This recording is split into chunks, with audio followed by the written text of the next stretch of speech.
Good morning, grade 4. Welcome back to the English class. So in the previous class, we saw a few exercises from the chapter, The Youngest Prince. Today we will see the rest of the exercise. So the next is the grammar section, and this is about prepositions. So what are prepositions? See, prepositions are position words that tell us where a place, a person or thing is. That is, prepositions are position words such as on, in, under, from, etc. These are examples that tell us where a person, place, animal or thing is. So here are two example sentences given. Man is sitting on the chair. So here the word on shows where the man is sitting. So the word on is a preposition. He is sitting on it. It is showing where he is sitting. So you can say a preposition is a word that connects a noun to another noun, or a pronoun to another noun or another pronoun. So prepositions are position words which show the position of an animal, place, person or thing, and they can also show the relationship between a noun and another noun, a pronoun and another noun, or a pronoun and another pronoun. So there is a small note given in your textbook in page number 116. Let's go through that note. Please look into your textbook. A preposition tells us about the position of a thing. Read these sentences. King is on the throne. The teacher is standing under the tree. The book is in the drawer. The picture is leaning against the vase. So here you can see the words on, under, in and against are highlighted in red. These are prepositions or position words. Now in the next page you can see an exercise. You can see this exercise there. Arun is providing commentary for a cricket match between classes 4A and 4B. Fill in the blanks in his commentary with prepositions from the box. So in this exercise you can see a box here. A few prepositions are given within the box. Below that you can see a paragraph with blanks in between. You have to choose the correct preposition to fill up the blanks and complete this paragraph. So you can do this as an activity. Please pause this video, finish the activity and come back. So hope you are done with that activity. Now let's discuss the answers. So let's read the passage. It is cricket season again at Gandhi Stadium. We are gathered here to watch the match between class 4A and 4B. The spectators are requested to take their seats. The match will start in 5 minutes. The captains of the two teams have arrived at the center of the field. The umpires of the match are also with them. Class 4A has won the toss and they have decided to bat. The opening batsman has taken his position before the wicket. The wicket keeper is behind him, ready for a catch. The bowler bows from the other end of the pitch. He delivers the ball to the batsman. The batsman hits the ball and it goes hurling from the crease. At the next ball, the batsman hits it for a 6. The ball goes over the boundary. The crowd cheers for class 4A.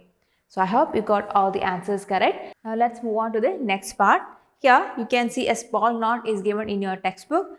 This is about the use of the modal verbs will and can. So the word will is usually used to talk about the future and to make predictions, to make decisions, promises, offers, requests and also threats. The word can is used to express ability or opportunity, a request or a permission, or to show some possibility or impossibility. So let's read the note given in the text. A good education will make him a good person. So here in this sentence, will is used to make a prediction. We will arrange for your departure. So this is a sentence where will is used to express a willingness. I will divide the kingdom between my brothers. And here will is used to express a decision, to express a spontaneous decision. Can I stay with you for a few days? Here the word can is used to make a request. Can I buy a coloring book, mother? So here can is used as a word to express or a word to ask permission. I can prove my innocence. So here can is used to show an ability. So the words will and can modify the mood of the main verb. Now, keeping these in mind, let's do the next exercise. You can see this exercise in the next page. Read these sentences, tick the correct option in the bracket to show how the words in bold have been used in each sentence. So let's go through each question one by one. The first one, there will be no rain today. You can see the word will is given in bold letters there. Can you identify what is the purpose of the word will in this sentence? There will be no rain today. Is it an ability, willingness, or prediction? Here, will is used as a word to express a prediction. So you can take prediction there. Now the second one, I will do as you say, master. So here, will is used as a word to express willingness. So you can take willingness. The third one, I will leave it to the citizens. So is that a prediction, ability, or spontaneous decision? So here will is used to express a spontaneous decision. So you please take the third option. Let's see the next. Fourth one, can I ask you to be my ministers? Is it a request, permission, or order? It's a request. Can is used to express a request here. You can pay the tax next year. Is that a prediction, permission, or request? It is used, the word can is used here to give a permission. Now, let us see how you can win. So, request, order, or ability. So, here can is used to express an ability. So, you can tick the word ability there. So, I hope you are clear with these questions and the answers. Let's move to the next part. This is the listening exercise. And here, listen to a Chinese folk tale and fill in the blanks to complete the sentences. So, let me read out a Chinese folk tale to you. You have to listen very carefully and complete the sentences given here. Once upon a time, a wise old cat lived in a forest.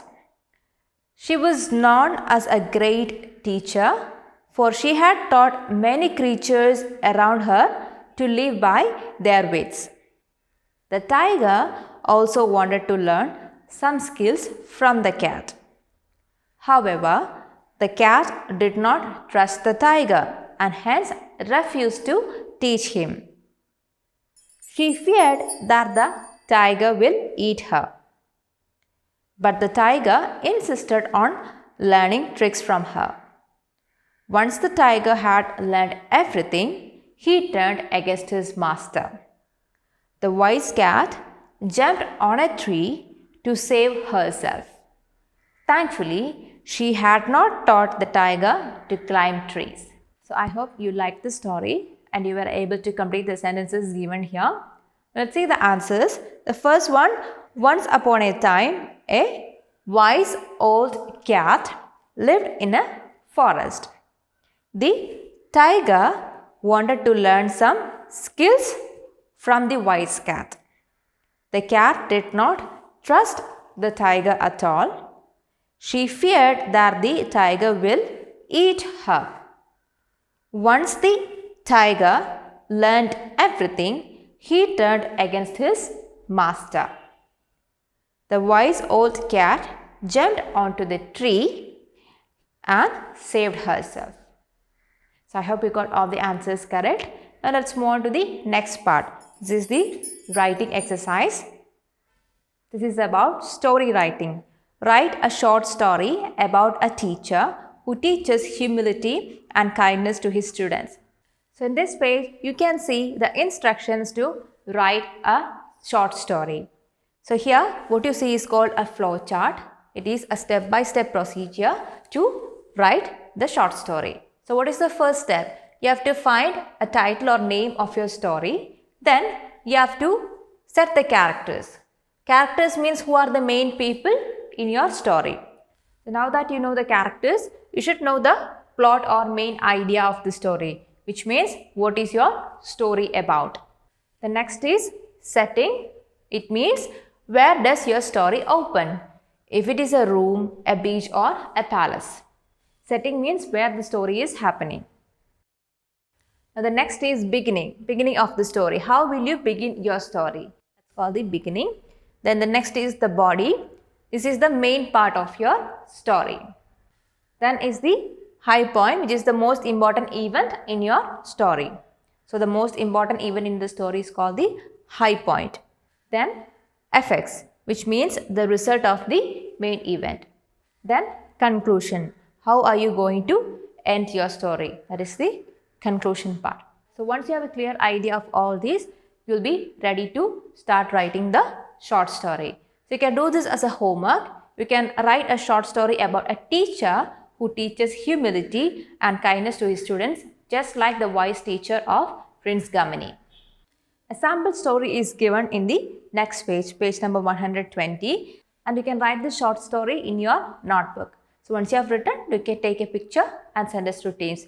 The next part is the My Word Bank exercise, and this is about write 3 words related to good behavior or royalty from the play. So this exercise also you have to do as a homework. You have to find words from the play which are related to good behavior or royalty. You can write the words in your notebook, then take a picture and send us to Teams. So children, we have come to the end of this chapter and we have completed our English Reader textbook. So hope you had a great time learning your English Reader. We will see in the next class with your English workbook. Till then, bye.